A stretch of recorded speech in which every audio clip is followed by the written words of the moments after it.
Now, you might have missed the news yesterday that the government plans to press ahead with the introduction of a new contract for junior doctors, despite a vote against it by members of the BMA. 58% of junior doctors and medical students voted against the new contract, despite it being recommended to them by the BMA. Well, joining us now is Dr. Bob Gill, who's a GP and a member of the National Health Action Party. Welcome to you, Dr. Gill. Thanks very much indeed for talking to us. So, Jeremy Hunt says he's going to press ahead with imposing this contract, despite doctors voting against it. He says that this was the deal that the BMA had negotiated and approved, and he says that the NHS needs certainty. So do you understand his reasons for going ahead? I do understand his reasons for going ahead, but they don't match the rhetoric. The reason he is going ahead, he wants to force a contract on junior doctors. He's coercing doctors into a contract which actually removes employment protection from them. This is not a contract with the NHS. It's not defined who the employer is within the contract. And it's a contract that actually allows trusts to overwork doctors with little or no accountability, because it's actually removed the stiff financial penalties that boards faced if they overworked doctors. So it's removing protection, it's actually creating an incentive for trusts to overwork doctors, and it's removing protection on the same time. Yes, so, and your point of view will chime with the 58% who voted against this contract. However, what steps could doctors take now to try to block this contract? Do you think that strike action is once again likely to rear its head? Well, I think junior doctors have done the right thing. They've seen through some of the traps that have been set up in this contract. What the patients and the public do not want is tired doctors, because tired doctors make mistakes, and this contract sets up for that. So we need to educate ourselves and the public as to the threats hidden within this contract. Industrial action, I'm sure, is on the table. We also need to look at other possible action which doesn't affect patient care. For example, stopping doing non-essential bureaucracy, which is part of the privatisation that this government is setting up. So there are many ways to explore this, but certainly there is, in my mind, disappointment in terms of what the BMA have presented to members.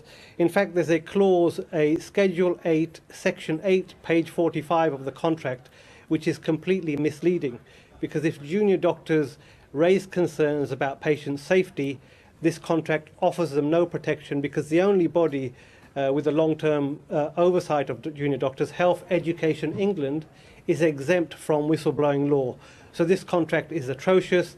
Junior doctors have done the right thing to reject it, and we need to think of ways to get this message out to the public. Well, yes, and clearly you think the contract is really bad for the doctors. You've made that very clear. But when you talk about getting the message out to the public, isn't that message going to be dampened by the fact that the BMA thought it was a good contract? They negotiated some terms that they thought improved it, and they were happy to approve it. So that's going to make life a bit difficult if you're going to try to convince the public, isn't it?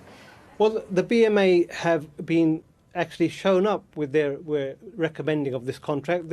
I've referred to the clause already, and I urge people who are watching this program who are expert in employment contract law to have a look at this contract.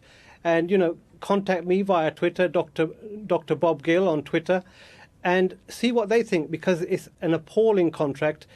The BMA need to look very carefully at themselves and why they've recommended this contract. It wasn't the original position. The original position from the negotiating committee was to be neutral. But what we actually saw was a roadshow going around the country promoting this contract, which, as I've pointed out, clearly has several fatal flaws which have got nothing to do with pay. They have to do with setting up doctors to be exploited, overworked and dangerous to patients. Well, yes, and obviously the government argument is very different. They think that it will allow the NHS to succeed and to allow a 7-day care for patients. But what is the next step? Is withdrawing services the only answer here? And how could that affect public support in this dispute? They've already seen a number of strikes going on this year. Do you think that the public are behind doctors? I definitely know the public are behind doctors. My patients tell me every day that the doctors are doing the right thing. They're taking a stand for the NHS. Our government wants to privatise the NHS. They are misleading the public. They're not telling us about their true agenda. This contract allows them to proceed with the privatisation. Doctors' interest and patients' interest are completely aligned. You know, if I was a patient, I wouldn't want to be looked after by a tired doctor who is afraid to speak out when he spots patient safety concerns. And that is what this contract does. It's a very easy message to get across to the public. We might have to do this ourselves, or the BMA need to actually pull their finger out and start representing members properly. OK, and of course, as you put that argument across, I'm sure the government will be putting an argument across saying that there are plenty of protections for doctors. They believe that it's a good move for them, of course. I'm sure that argument will play out as we go on. Thanks very much indeed for putting across your views, though, Dr. Bob Gill. Thank you.